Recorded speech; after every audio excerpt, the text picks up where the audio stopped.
दुकान है, खाद की दुकान है, केंद्र है, पेट्रोल पंप है, सभी पर पीएम की तस्वीर लगी हुई, बड़े बड़े होर्डिंग लगे हुए हैं। क्या आप कभी हट जाएंगे? सभी भाई बंधु, जैसा कि आप सबको भी जानकारी है कि 4 बजे आज भारत निर्वाचन आयोग द्वारा आगामी विधानसभा निर्वाचन 2025 बिहार के लिए प्रेस कॉन्फ्रेंस का आयोजन किया गया था। इसमें डेट्स, जो चुनाव की डेट्स हैं वो अनाउंस कर दी गई हैं और फेज वाइज किस किस जिले में कब कब चुनाव होंगे वो भी अनाउंस कर दिया गया है। इसके साथ ही बिहार से संबंधित एक फैक्ट शीट आप सभी के इसमें हम लोगों ने दिया हुआ है और जितना भी डिटेल कार्यक्रम है, जो प्रेस नोट है, उसकी कॉपी भी आप लोगों को संलग्न करके हमने दी। डेट जो है वो पहला जो चरण के चुनाव होंगे वो 6 नवंबर को होंगे और दूसरे चरण के चुनाव होंगे 11 नवंबर और काउंटिंग 14 नवंबर को होगी। फर्स्ट चरण के लिए गजट नोटिफिकेशन का डेट है 10 October, last date of nomination 17 October, scrutiny 18 October, last date of withdrawal 20 October और डेट ऑफ फॉर्म 6 नवंबर। उसी तरह से दूसरे फेज के लिए डेट ऑफ गजट नोटिफिकेशन जो है वो 13 अक्टूबर है और लास्ट डेट ऑफ नॉमिनेशन है 20 अक्टूबर, स्क्रूटनी 21 अक्टूबर को, लास्ट डेट ऑफ विड्रॉल जो है वो 23 अक्टूबर को है और 11 नवंबर को दूसरी चरण का मतदान और काउंटिंग 14 को होगी। इसमें जो चरणवार डिस्ट्रिक्ट हैं, फर्स्ट चरण में गोपालगंज, सीवान, सारण, बक्सर, भोजपुर, पटना, वैशाली, मुजफ्फरपुर, दरभंगा, सहरसा, मधेपुरा, समस्तीपुर, नालंदा, शेखपुरा, मुंगेर, लखीसराय और बेगूसराय, कितने जिलों के जो चुनाव है फर्स्ट चरण में होंगे। उसके बाद शेष जिलों के चुनाव द्वितीय चरण में होंगे।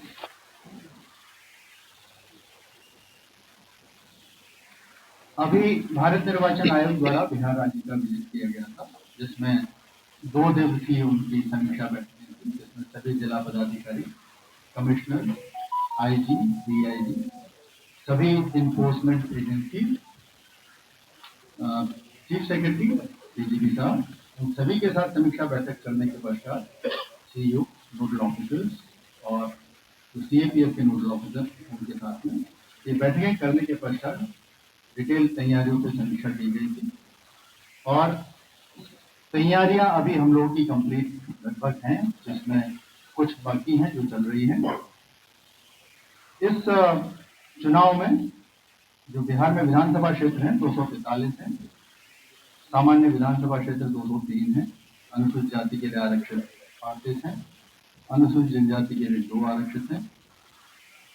निर्वाचकों से संबंधित आंकड़े हैं वो प्रेस कॉन्फ्रेंस में डिटेल बताए गए, फिर मैं रिपीट कर देता हूँ। लगभग 7 करोड़ 42 लाख मतदाता है। प्रथम बार जो इस बार निर्वाचक बनेंगे लगभग 18 से 19 साल वो 14,01,150 हैं और 20 से 29 वर्ष की आयु ये लगभग 1 करोड़ 63,25,000 के आसपास मतदाता हैं। इसी प्रकार वरिष्ठ नागरिक जो 80 प्लस हैं वो लगभग 10,16,000 के आसपास हैं। सेवा मतदाता 1,63,000 के आसपास में है। महिला निर्वाचक 3 करोड़ 49 लाख। लैंगिक अनुपात लगभग हमारा 892 है। 18 से 19 वर्ष की जो महिला है वो 5,84,000 के आसपास है।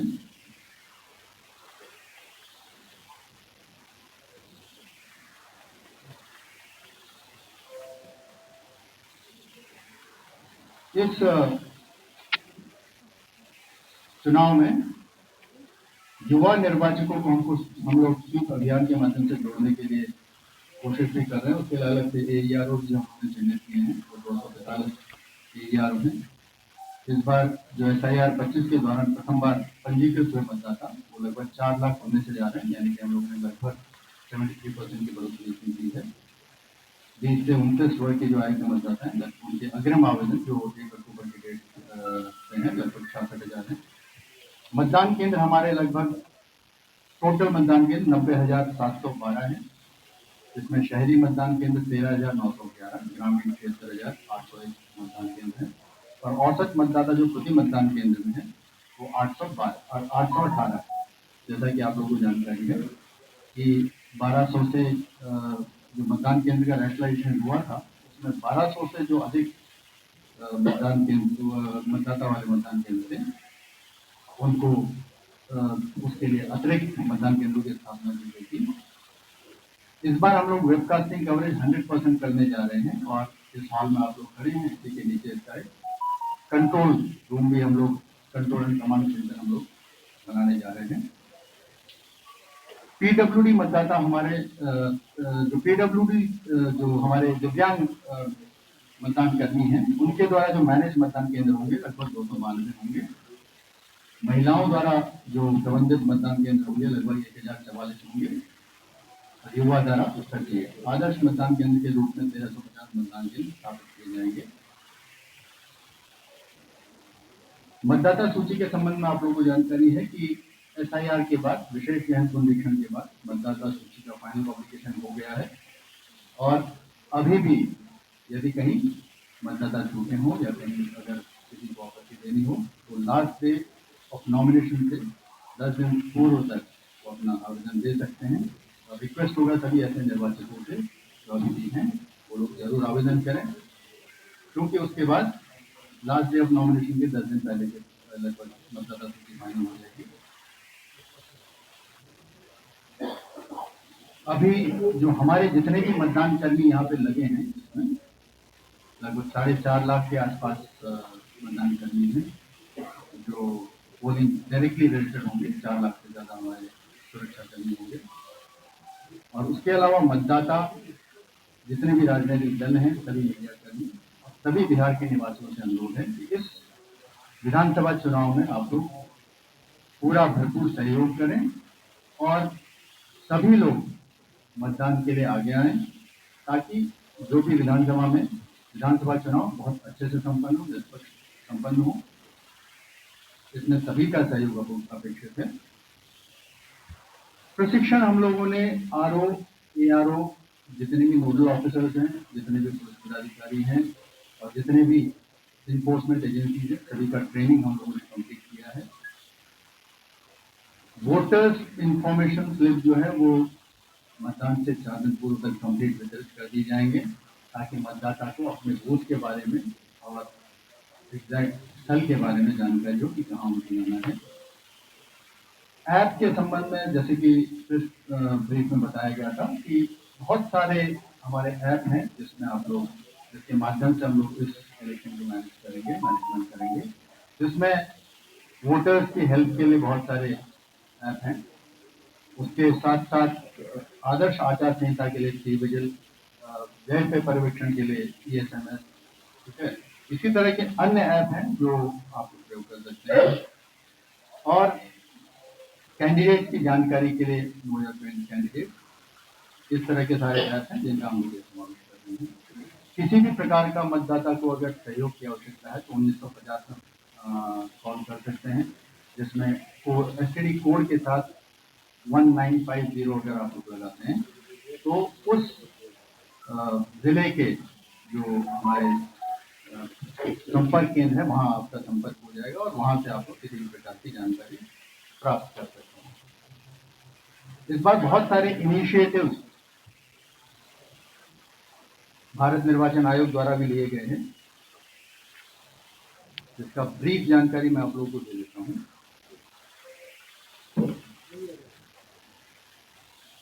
%100% वोट वेबकास्टिंग इस बार पहली बार होने जा रहा है, ये फर्स्ट टाइम है। रियल टाइम वोटर टर्नआउट का भी अपडेट ऐप के माध्यम से होगा।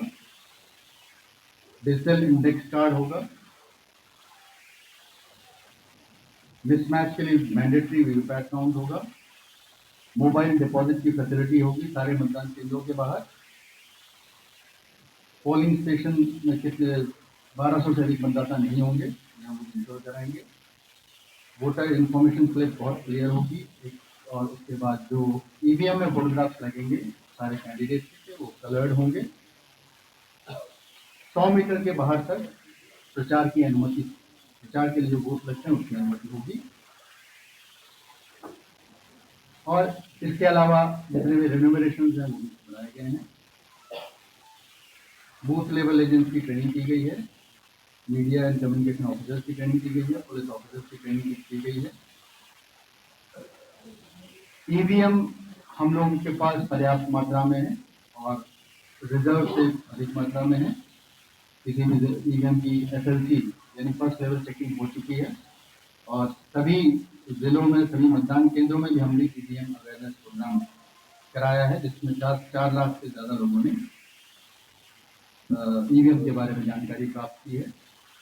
इसी प्रकार से और जो इनिशिएटिव्स जो हम लोग अपनी तरह से कर रहे हैं, जो सी ऑफिस कर रहा है, उसमें कमांड एंड कंट्रोल सेंटर नीचे इसी हॉल के नीचे हम लोग डेवलप कर रहे हैं।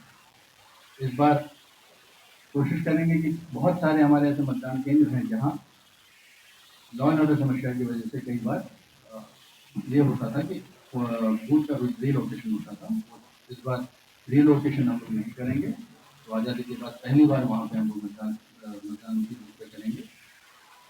हेली ड्रॉपिंग हम लोग, हेलीकॉप्टर से ड्रॉपिंग होगी वो हम लोग नहीं करेंगे। ट्रेनिंग वीडियोस हम लोगों ने बहुत ज़्यादा डेवलप किए हैं, जिसके माध्यम से हम लोग ट्रेनिंग सारे डिस्ट्रिक्ट में पर्सनल का करा रहे हैं, स्टैंडर्डाइज ट्रेनिंग मटेरियल करा दिए हैं और बहुत सारे हम लोगों ने मॉनिटरिंग के लिए अपने ऐप डेवलप किए हैं। और इस बार जो भी हमारे मतदान कर्मी होंगे वो जैसे पहले आप लोग देखते होंगे कि मटेरियल को अलग से ले जाते हैं, तो इस बार हम लोग अलग से उनको बैग प्रोवाइड करेंगे, जिसमें बैग पैक में पूरी कर्मी सारा अपना मतदान सामग्री लेते हुए जाएंगे। तो ये कुछ नए इनिशिएटिव्स हैं और तैयारी हम लोगों की पूरी है। समीक्षा जब हुई थी उसमें भी कंप्लीट तैयारी थी और जो मैंडेटरी जो अभी जैसे काउंटिंग की ट्रेनिंग है या मतदान करने की फर्स्ट सेकंड थर्ड ट्रेनिंग है और अन्य प्रकार की जो इलेक्शन से थोड़ी संतुष्ट तैयारी की जाती है, उसको छोड़कर लगभग हमारी सारी तैयारियाँ हैं। मॉडल कोड ऑफ कंडक्ट अभी हम लोग का आज अभी से चालू हो जाएगा, तो उसका 72 आवर्स का जो SOP है वो भी शुरू हो जाएगा और हमारा सी-विजिल ऐप भी रेडी है। और जैज के संबंध में जो अनुश्रवण के लिए ESNS ऐप है वो भी हमारा चालू हो गया है और उससे हम लोग रेगुलरली रिपोर्ट भी लेना शुरू कर देंगे और सभी इन्फोर्समेंट एजेंसियाँ भी आज से कल से काम पे लग जाएंगे। तो सभी से अनुरोध है कि कृपया आप लोग अपना नाम मतदाता सूची में जरूर चेक कीजिए और साथ साथ मतदान के दिन जरूर मतदान करने आइए और भयमुक्त होकर निष्पक्ष रूप से मतदान कीजिए और अपने आसपास जितने भी लोग हैं सभी को आप लोग मतदान के लिए जरूर करें। धन्यवाद। हाँ,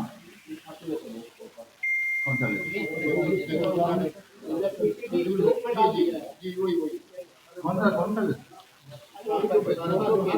वो नॉमिनेशन चरण वाइज वाला, फेज वाइज वाला। हाँ उसका कर दिया।